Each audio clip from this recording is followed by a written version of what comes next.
Hello, and welcome to Ideas with Diana on January 8th, 2021. This is our 42nd podcast on WIPZ.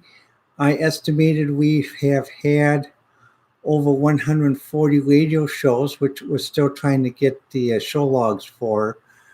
Well, one thing I would like to mention, though, is one of my goals for January 2021 is that I restarted electrolysis to have this area taken care of, and it's just a nice thing to be able to get going and doing again. Because basically I do like women, I do shave, but basically it's nice to have and basically I'm planning to have electrolysis down my whole face, but restart this area again. And something I would like to mention, though, is just some thoughts about for the new year, like some projects I'm planning to do. One project I'm working on is considering expanding ITS into a multiplayer threaded format. Right now, I've had ITS as far as original ITS and AlphaGo, BetaGo, and ThetaGo into a step-by-step, but thinking about expanding it into an asynchronous, meaning that rather than going, one person hits the clock and moves, and another person hits the clock and moves, have it go where basically you have two separate clocks going, but basically you move asynchronously. You don't have to have one person move or the other person move. So it's more like a real-time type player game, like basically what's available. But part of the reason I want to do this is I want to see how far ITS can work basically on a threaded mode, and rather than just basically a synchronous mode. Some resources I'm using to do this are programming languages such as Delphi, Lazarus. Part of the reason why I've always have stood with Delphi and Pascal and Module 2 based languages is that I just prefer, I'm more comfortable with them. And in the past, when I did work with different C-type languages, I'm always concerned about this null pointer error that occurs, and even when translating code to its C#, still has some issues that I don't like about C regarding null pointer errors. Java, by the way, I feel does a better job of reducing the tendency to have null pointer errors, because basically, by the way, you just have to declare things in Java. The compiler also offers hints to get things done. So I also like doing things in Java as well. So I stick between Delphi and Java, or Lazarus and Java. What I think is interesting, though, is even with this project, when I started ITS many years ago in the 80s, it started with an idea, and basically in the 80s, the way most of us chatted was basically through news groups, Gopher, was it Newsnet, Bitnet, and some chat rooms. However, when we chatted, just to give you an example, this was how some of the chats went. Oh, hi. Oh, hi, Diana. Nice to see you. How are you? I'm doing good. Well, did you get a chance to take a look at this new code on such and such? Oh, yeah, I did. It looks good. I'm trying to uncompress it. So did you download the tar file? Yeah, but the problem is I'm having trouble finding a tar file, a program to oh, here. Let me just send you a link, and then you go. And then basically it said, and oh, thanks. I'll check that out. And then when you went to the link, it normally went to a place like Simtel, which was a very trusted site. Many groups posted code for CPM, MS DOS, other machines on there, and normally we had to worry about basically getting viruses or anything else. And one book came out in the early 90s, how to get all this free stuff on the internet, and making up, well, why are these people giving away this stuff for free? Actually, we weren't that gullible that we were giving the stuff. We were putting the stuff out there so to advance the field, to advance the science, and to advance the culture. It wasn't that basically we were gullible and naive.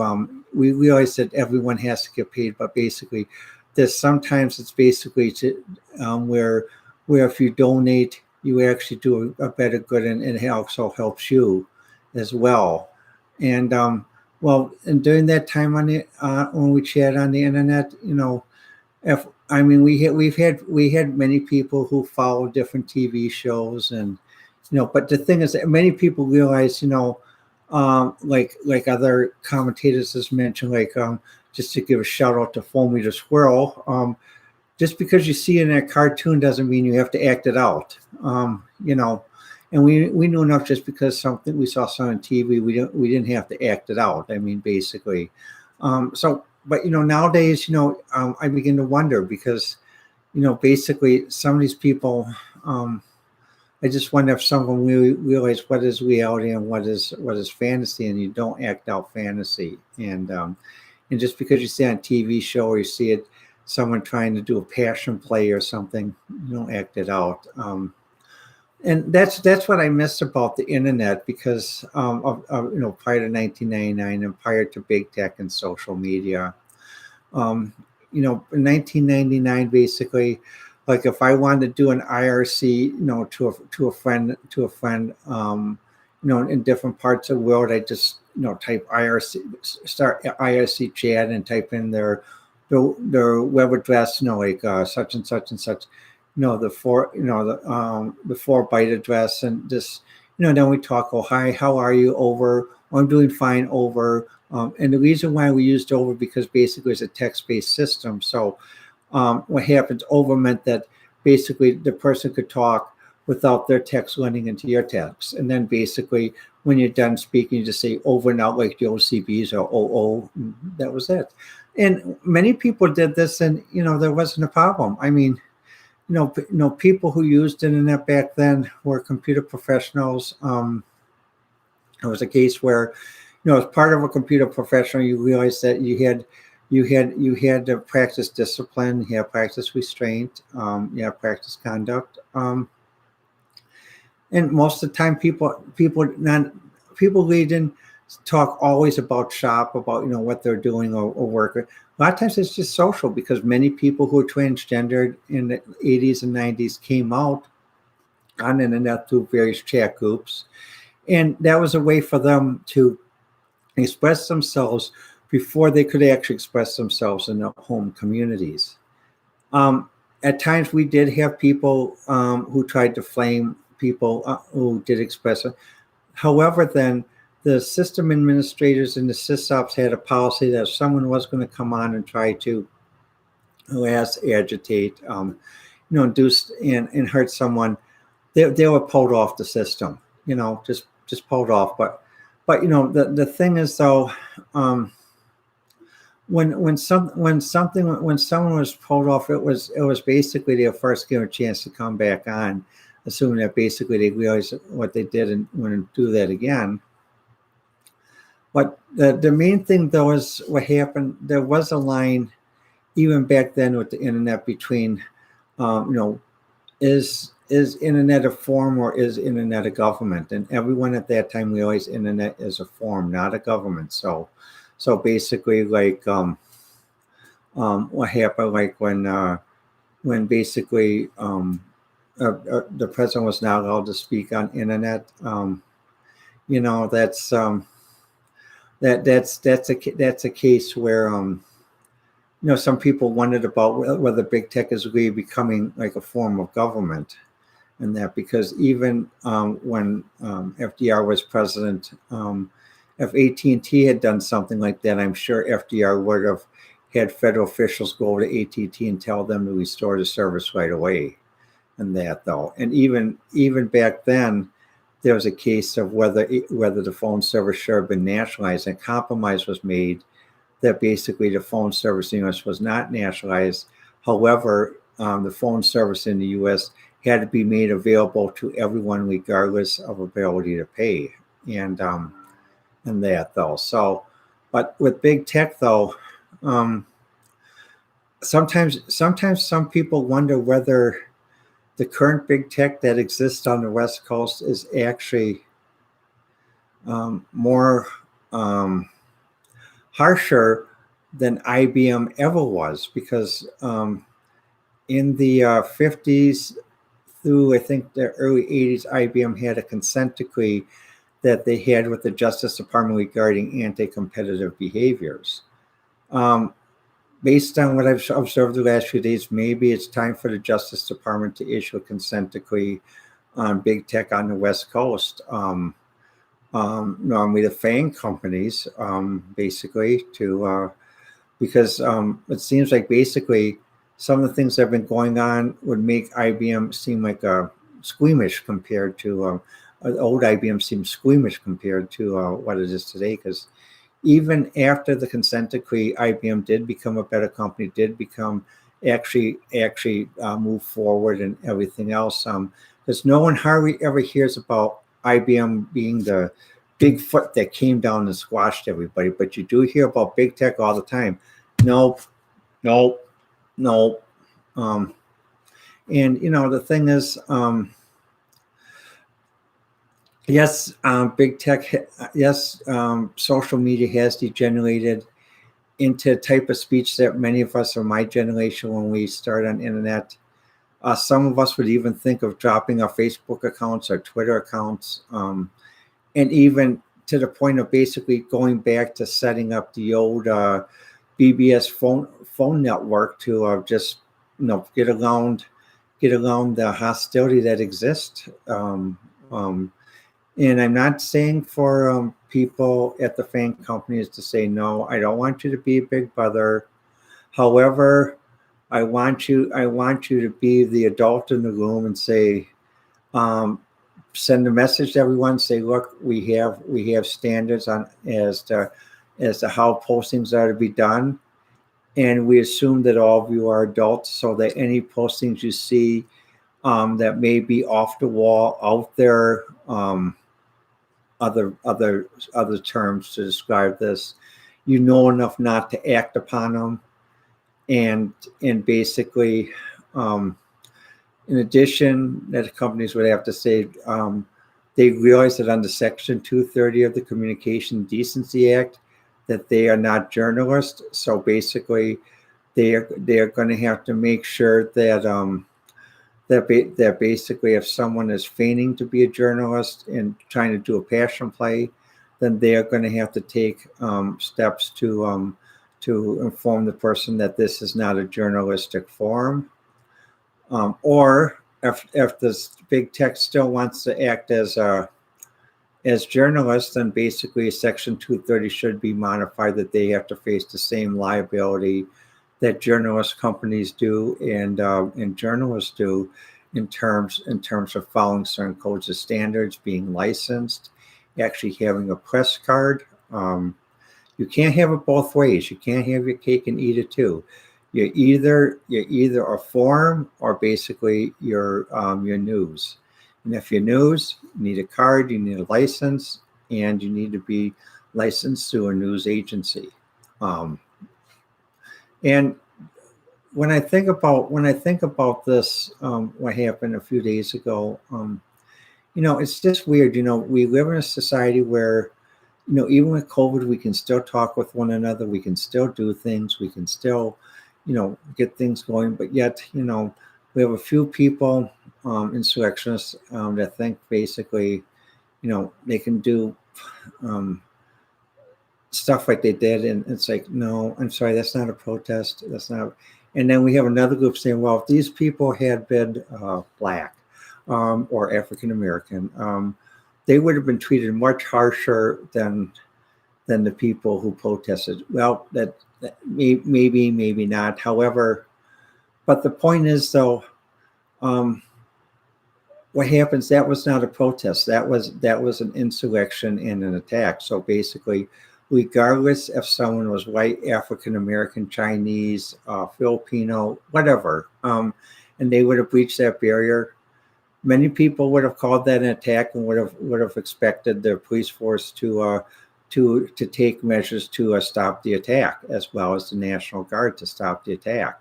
It's not a matter of basically one group being favored over the other. An attack is an attack. So let's stop mincing words. the thing is, what I what I like to, what I try to do is I try to do creative things every day, and I realize, people want to keep informed, but sometimes, if some to some people, if you're going to keep so informed that that turns into a passion play, and you're going to try to act out that stuff, maybe it's time basically just turn the news off, try to do something else, meet with friends, go out maybe to a sports bar and have a beer and a burger or something, or go out to Wendy's or something else, and just walk a little bit, but trying to don't get so inflamed about stuff like this that becomes a passion play. I mean, there are things in place to correct errors that exist in our society, and sometimes it's not the fastest way. It is slow, but you know, as Americans, we've always have corrected errors in the society, and we've always been able to do it without having insurrections like we did 2 days ago. Um, so one thing I'm doing is basically I'm working, like I said, I'm working on a project to make to see how far I can go with a threaded asynchronous basis of ITS, using different tools like Lazarus and Delphi. Also, I'm going to try to use Visual Studio with C Sharp.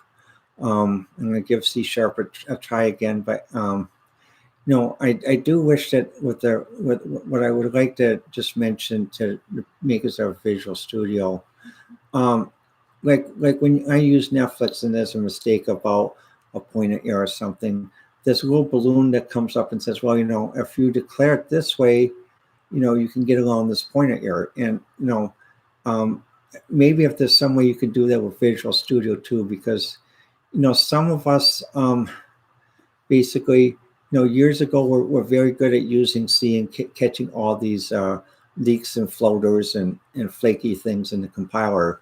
But I'm much older now. I'm near 60.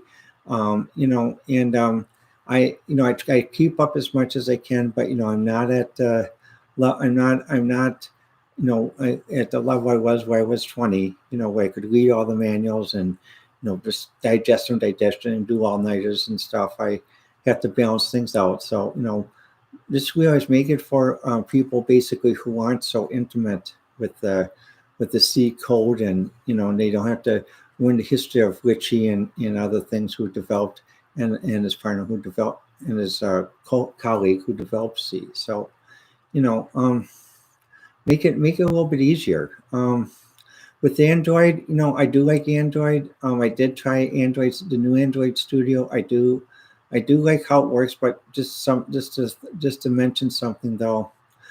To many people, when you do use it on a Windows system, you do need to set up a virtual machine. And when you set up a virtual machine, it does take storage off your C drive. And what I found out is I found when I set up a virtual machine running Ubuntu, that the emulator works best. But just a suggestion to the people who make Android Studio. I have a Dell Inspiron gamer computer where I have a C drive that has a 200, was it 200 mega 200 200 gigabytes of basically fast storage, and then I have one terabyte of standard rotational storage on the D drive. What I would like to ask, the people who make some of these compiler systems, who make Visual Studio, LAD, Delphi LAD, and Android, is there a way that you could please make it so it installs on the D drive? So basically, I could still keep the C drive for things that really require fast access. And I think a lot of us will like that because we don't like to see our C drive go from 200 megabytes down to the critical 20, and then we get this red icon where we're below usage. And I think because in the past you were able to do that, install something other than on the C drive or in that though, in the past. So, but what I'm trying to say is, try to think of something creative to do each day. Like what I do is I think about writing a program, doing some actually writing short stories, reading a little bit. But with some things that are coming up like passion plays, you know, I step away from them because I've seen too many people get caught up in them, and you really don't. I really don't think that that's the right way to do things. So try to figure out something creative, and even if you have to cut back watching the news or cut back watching certain programs, take the time. The TV is always going to be there. You don't have to. It's not 1984 where you're required to watch the TV or watch internet all the time. Take a break. Get out. Walk. Meet with somebody. Call a friend. Talk with them, and try not to talk about politics and religion. You'll have a better conversation. Well, let me know what you think. I'm on Twitter at Diana1A, and as I mentioned in the past, I prefer receiving messages through Twitter as it is easier for me to do so. Well, I'll talk with you soon, and thank you for listening to Ideas with Diana.